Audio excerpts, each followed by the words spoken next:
Vamos abrir a palavra do Senhor para a nossa meditação nesta noite. Salmo de número 119, o verso de número 16. Salmo de número 119, apenas o verso de número 16.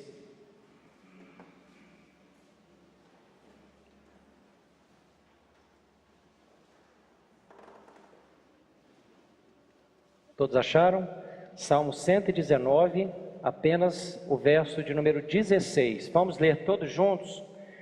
Terei prazer nos teus decretos, não me esquecerei da tua palavra. Que Deus nos abençoe. Irmãos, a reforma foi uma volta à Escritura Sagrada, e o texto que nós acabamos de ler nos ensina que a Escritura Sagrada é necessária para a vida da igreja, para ser guia e mestra, para nós atingirmos o conhecimento de Deus Criador. De que maneira o ser humano pode conhecer a Deus? De dois modos. Primeiro, através das questões naturais. O ser humano olha o mundo ao seu redor e começa a pensar, refletir e dizer: alguém tem que ter criado esta beleza, isso não pode se autocriar, é necessário uma inteligência, uma força que os homens chamam Deus para criar tudo isso. Então, em primeiro lugar, o homem pode saber da existência do Criador a partir daquilo que é criado. O apóstolo Paulo trabalha com isso em Romanos, capítulo 1, o verso de número 20. Ele diz assim, Romanos 1, 20: porque os atributos invisíveis de Deus, assim o seu eterno poder, também a sua própria divindade, claramente se reconhecem desde o princípio do mundo, sendo percebido por meio das coisas que foram criadas. Tais homens são, por isso, indesculpáveis. Neste verso, o apóstolo Paulo fala que o conhecimento sobre Deus, através da natureza, é bom, mas ele é imperfeito, e assim ele causa uma acusação dos homens. Qual acusação? Paulo fala sobre ela em Romanos capítulo 1, verso 21. Paulo diz assim: tendo conhecimento de Deus, não o glorificaram como Deus, nem lhe deram graças, antes se tornaram nulos em seus próprios raciocínios, obscurecendo-lhes o coração insensato. E já que o conhecimento natural de Deus é insuficiente, Deus concedeu aos homens um outro meio melhor, para que alcancem o verdadeiro conhecimento sobre Ele. E aí, qual que é este meio? É a palavra de Deus. Mas em primeiro lugar, não a palavra escrita de Deus, mas a palavra falada, a voz de Deus que tem poder sobre todas as coisas, sobre todas as questões. É bem interessante se nós observarmos que se a palavra de Deus não criar, se a palavra de Deus não sustentar, se a palavra de Deus poderosa não se fizer ouvir, o mundo, o ser humano arrefece, cai, porque não tem o seu fundamento último. É por isso que o salmista, no salmo que nós lemos, salmo de número 119, verso 16, ele fala: não me esquecerei da tua palavra. O salmista que pensa na lei, mas pensa também na voz de Deus. A voz de Deus sustenta-nos de tal modo que o salmista, lá no Salmo 37, versos 23 e 24, é um salmo bem conhecido. Diz assim: o Senhor firma os passos do homem bom e no seu caminho se compraz. Se cair, não ficará prostrado, porque o Senhor o segura pela mão. Por que Deus o segura pela mão? Porque o homem bom se firma na palavra de Deus, na voz de Deus, no comando de Deus, no decreto de Deus. Deus concede uma lente espiritual para nós observarmos a realidade. Todos nós que usamos óculos, eu tenho 6 graus num olho, 6 graus e meio no outro. Todos nós que usamos óculos, sabemos como é importante a nossa lente. E eu tenho certeza que você que usa óculos igual a mim, principalmente com os graus maiores, agradece a Deus todo dia pelo óculos que tem. Porque se não tivermos o óculos, se deixar, nós erramos até a porta. É uma lente que nós precisamos para ler, para enxergar o mundo ao nosso redor. Deus nos deu uma lente espiritual para nós vermos a realidade. É a palavra de Deus, é a Escritura Sagrada. A Escritura Sagrada nada mais é do que a lente divina dada a nós. Se você vê o mundo sem a Escritura, você vê de um jeito, cheio de conveniência, sem verdade, sem Deus, extremamente pessimista, doente. Agora, se você observar o mundo e toda a história com esta lente que Deus nos concedeu, através do crivo da palavra de Deus, é claro que vai ter preocupação, é claro que vai ter tristeza, é claro que vai ter ansiedade, mas desespero, a ponto de se desesperar da própria vida, não. A ponto de se esquecer que Deus é Criador, Salvador e sustentador, não. Quem lê a palavra e vê a sua vida, a salvação de Deus e o mundo ao seu redor, através da lente da palavra, vive de modo diferente.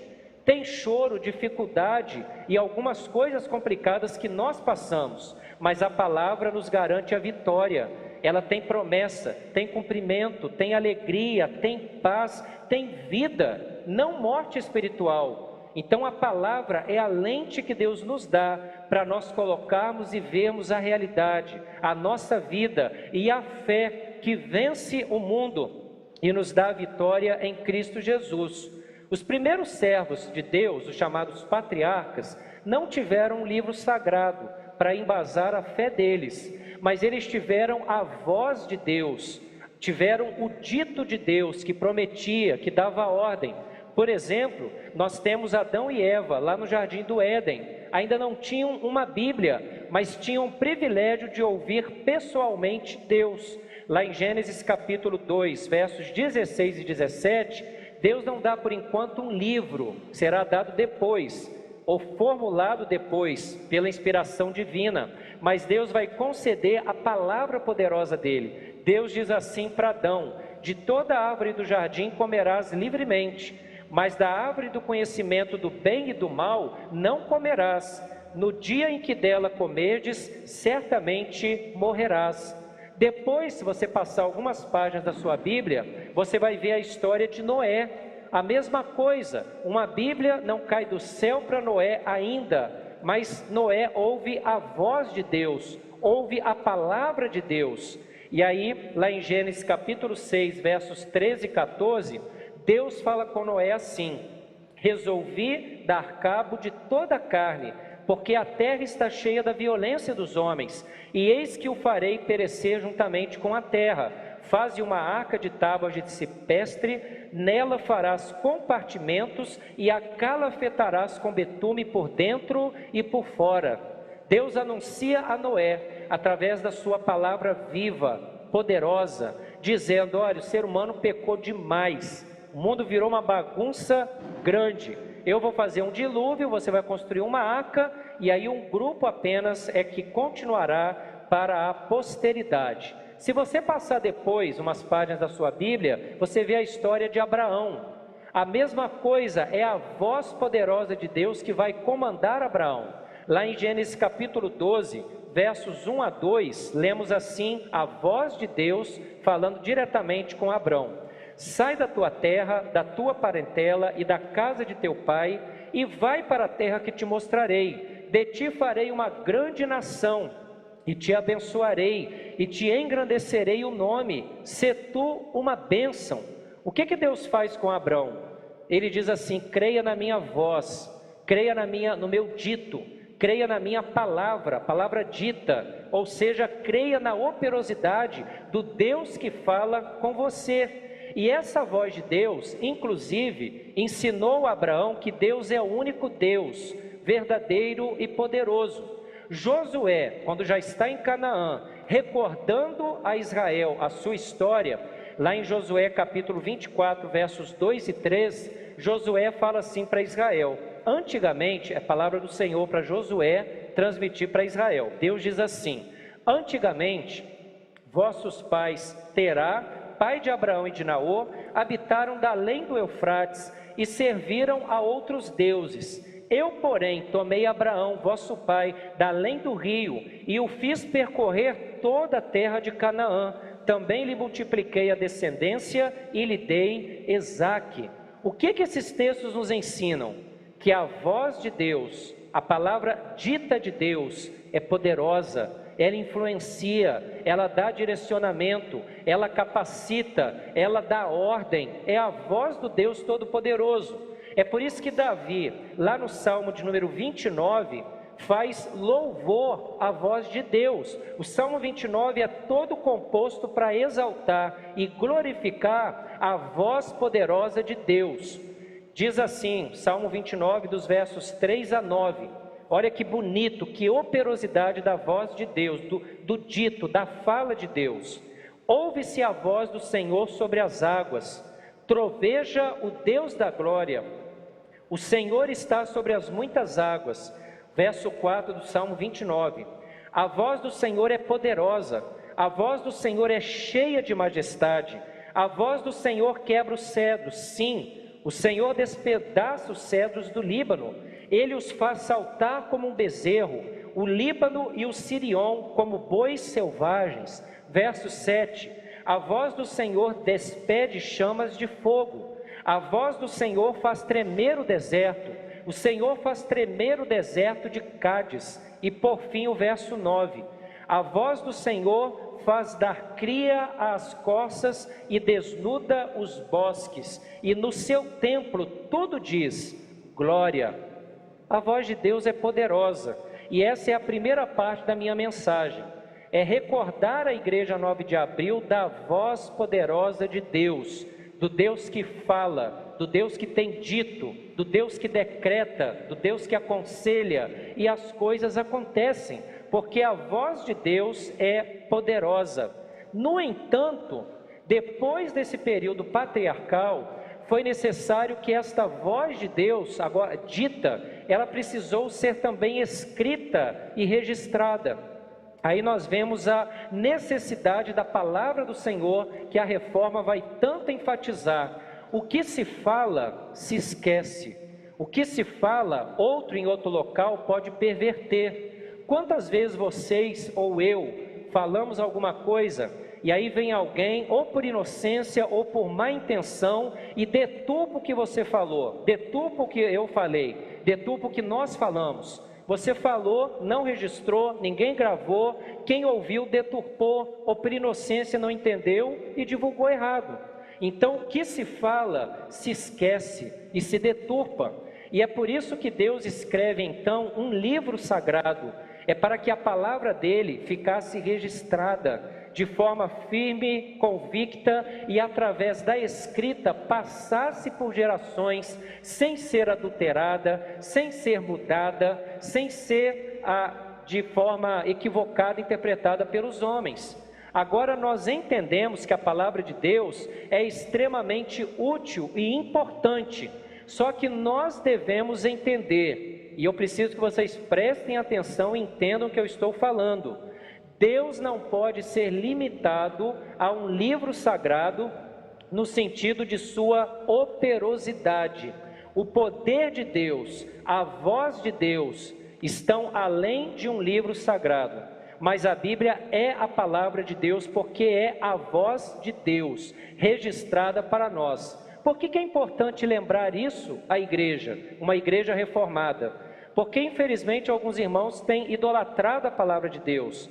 Alguns irmãos têm interpretado de forma errada a palavra de Deus. Alguns irmãos têm feito do livro sagrado um mero amuleto e esquecido que Deus é poderoso. Deus é onisciente, a voz de Deus é além da escritura sagrada em termos de operosidade. A voz de Deus é poderosa, age por meio da Bíblia, que é a palavra de Deus, mas Deus é maior, Deus é todo poderoso. A voz dele faz tudo o que Davi fala no Salmo de número 29. A grande beleza que há nisso é que não há contradição entre o Deus Todo-Poderoso e a sua voz de comando e a sua palavra. A palavra é a voz de Deus com autoridade, com operosidade, mas Deus é acima da sua própria palavra. Então nós não podemos idolatrar o livro sagrado, interpretá-lo de forma equivocada, ou ser legalista, a lei sobre tudo, a regra sobre tudo, e aí nós vamos nos esquecendo que a palavra de Deus é poderosa, mas Deus é acima de todas as coisas. Não há nenhuma contradição entre Deus que fala e a palavra escrita. O que é a palavra de Deus? O fim da lei é Cristo. Romanos capítulo 10, o verso de número 4, Paulo diz assim: o fim da lei é Cristo, para a justiça de todo aquele que crê. Por que você se atenta à mensagem da palavra, que é a voz de Deus? Porque ela vai te apresentar o Cristo que cura, o Cristo que salva, o Cristo que abençoa, o Cristo que gera fé, o Cristo que é canal primeiro da graça de Deus para nos passar a graça, é privilégio para nós. Qual é a mensagem central da Bíblia? João capítulo 3, verso 16, porque Deus amou ao mundo de tal maneira, e deu seu Filho unigênito, para que todo o que nele crê não pereça, mas tenha a vida eterna. Esta é a mensagem da Escritura, esta é a mensagem da reforma. Devemos buscar que Cristo seja glorificado em nós, através da fé, reconhecendo a graça de Deus. Aquele que crê é salvo, aquele que não crê é condenado, não por nós, mas pela sua ausência de fé e pela sua incredulidade. Eu concluo a minha palavra nesta noite com a seguinte questão que ainda é atual: qual é a verdadeira religião? As pessoas se perguntam tanto há tanto tempo, qual que é a verdadeira religião? Tem várias religiões no mundo, qual que é a verdadeira? Eu trago a resposta de um reformador, o chamado exegeta da reforma, João Calvino. Ele tem uma resposta muito interessante à pergunta que na época dele, no século XVI, já era forte. Qual é a verdadeira religião?